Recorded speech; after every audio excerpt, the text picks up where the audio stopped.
All right, everybody, how y'all doing? Thank you so much for coming on in and listening to what I'm going to bring you here. My name is Leo Isaiah Bridges, as some of y'all know. Now, I reached out to a few people and I shared my YouTube channel.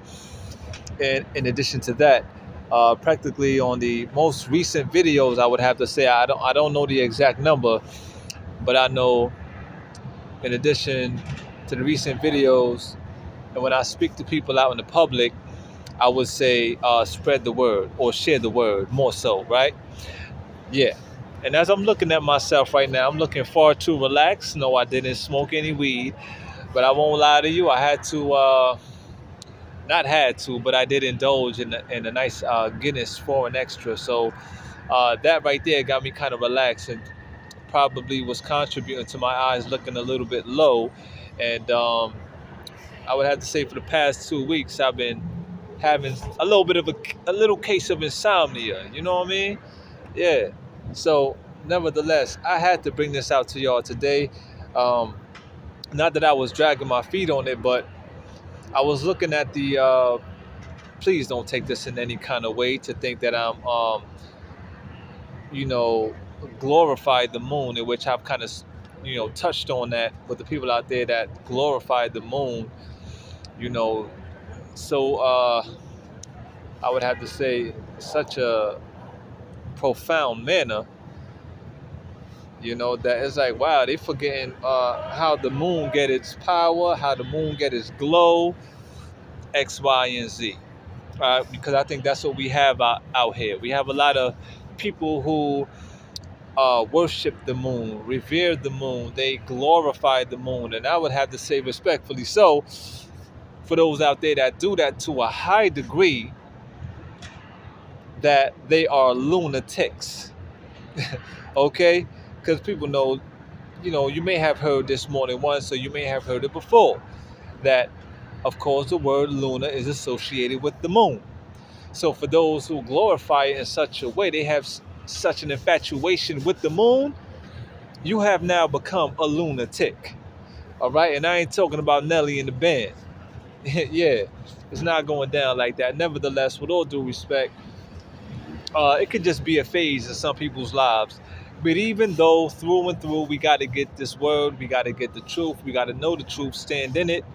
Because as I said before, if I haven't said it on video, in which I've surely shared it even today on the bus with some folks, I said, listen, man, if we scared to stand in truth and to talk the truth and to live it as much as we can, well, then I believe no one should be able to enjoy the fruits thereof of those who stand in such a prominent position that will bear fruit, and the people who didn't contribute to it or even take heed or concede and give some kind of cooperation, and which is could be as simple as a listening ear to then adhere, well then you shouldn't be able, or we shouldn't be able to enjoy the fruits thereof. And I guess if we are to enjoy the fruits of people who became producers, because as I've also shared, we are all we are all products of the environment trying to become producers for the environment. So for those out there that's doing the work in that regard and trying to, not just trying, but are doing their best to stay on that righteous path, well then, big shout outs to you. You got my best wishes and prayers, because I'm on that too. All right. And so, yeah, for the people that don't want to stand in it and live in it, but then you won't be able to enjoy. I don't believe that you should be really, partaking in the fruits thereof by what is produced by those people who are out there living in that light and, putting in this work, respectfully so. You know what I mean? Because this is all part of the game. And I think that's an old time saying coming up in the hood, charge it to the game. It is what it is, right? So now you got those who engaging in criminalistic activity, dirty money, and typically those who are making, they putting themselves out there and going through they committing sacrifices and whatnot. And when I mean sacrifices, it could be just that of time. I think we need to get, or disassociate rather, these negative connotations with these narratives, these concepts, and these these phrases that we use within our culture, particularly talking to my African diasporic family. Yes, indeed, y'all. Yeah. Disassociate the negative connotation that commonly follows it, and not only disassociate it, but try to reinvent new narratives and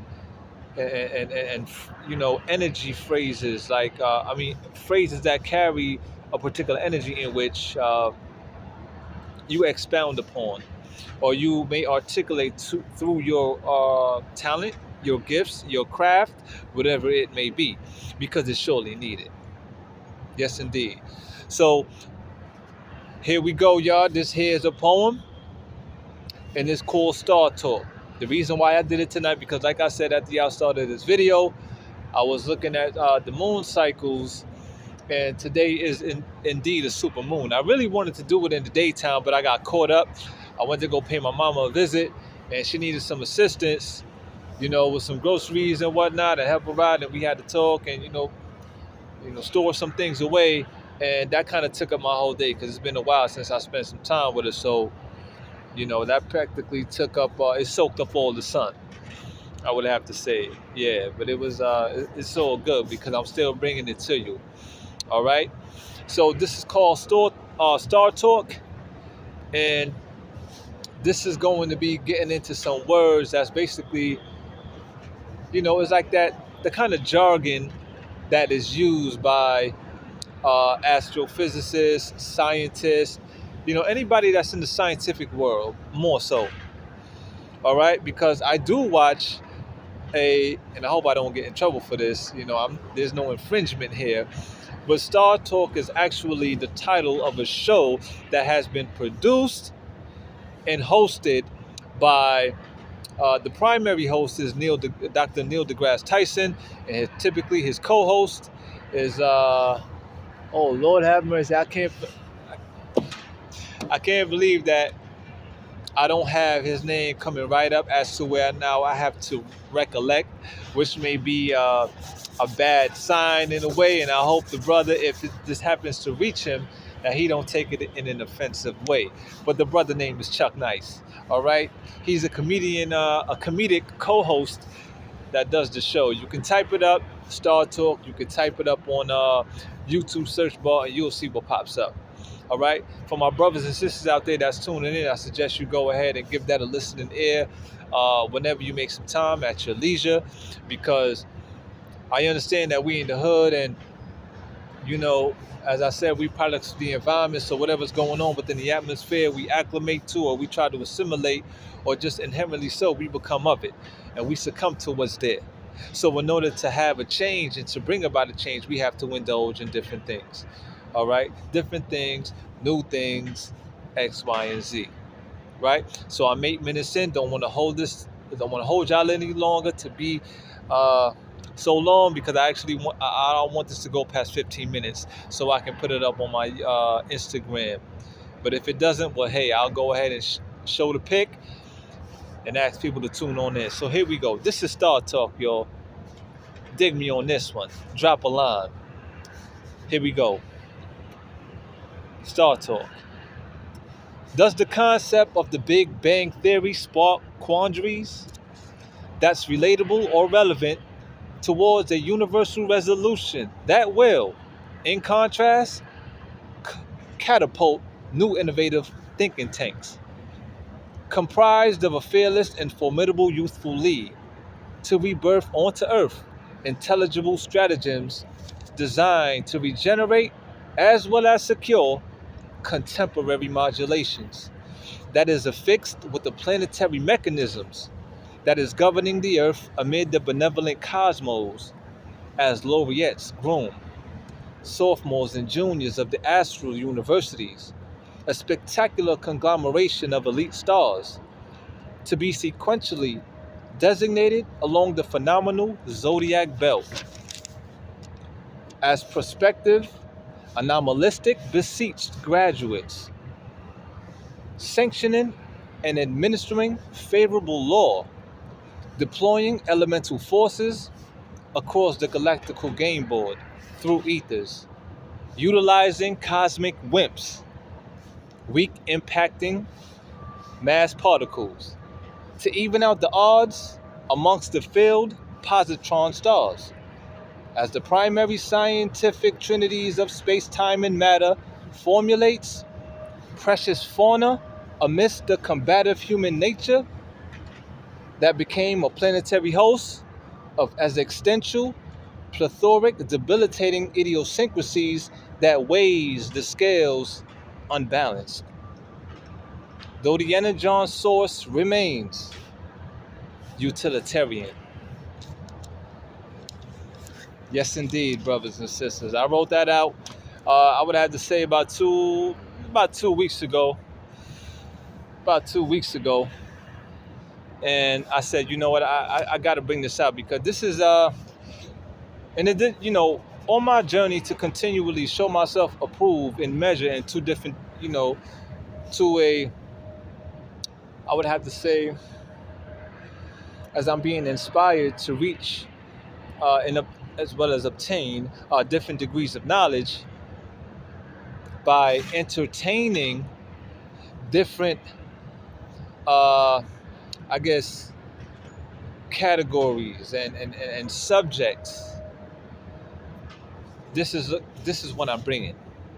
And for those who've been following me for some time and actually went down the video list on my channel, they would be able to now, you know, see my range. They could see what I'm working with and what I compose, what I formulate, and what I put together. Yes, indeed. You know, and I'm not gonna lie. I really wish I had put this out within the daytime. One of the reasons why is because what the sun does to the face when that, the beautiful kisses from the beautiful rays. Oh man. But can't have one without the other. This is in no way trying to insinuate any kind of excuses that leads to perversions. No way, Jose. Okay, now where I'm at, 12 minutes. I would like to break this down, but I would have to say respectfully because I wanted to stay within a particular time frame, and I'm learning to be more concise, frank, and bold so I can get much out within a particular time frame. Not just because it's set, just as or what I would like it to be, but it's a skill set to develop. Because as we grow, and depending on your circle and what kind of peer circle you have, you're showing range and you're showing intellect by knowing how to articulate yourself in such a small window of time, or just within any kind of, when you look to converse with people, depending on their pedigree and where you find them to be or gauge them to be, you know what I mean? You want to show some range because you can surely, in fact, I'll give you this. I once heard from a wise man that you don't need a lot of food to be sustained,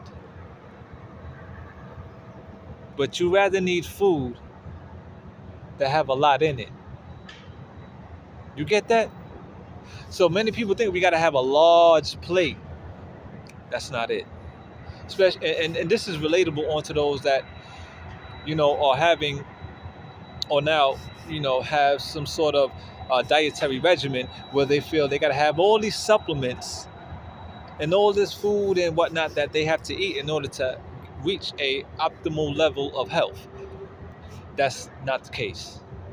Now, what may work for you may not work for me. What may work for me may not work for you. But when that brother said that, and I heard that over a video when I was tuning into a podcast, I said, wow, that makes perfect sense.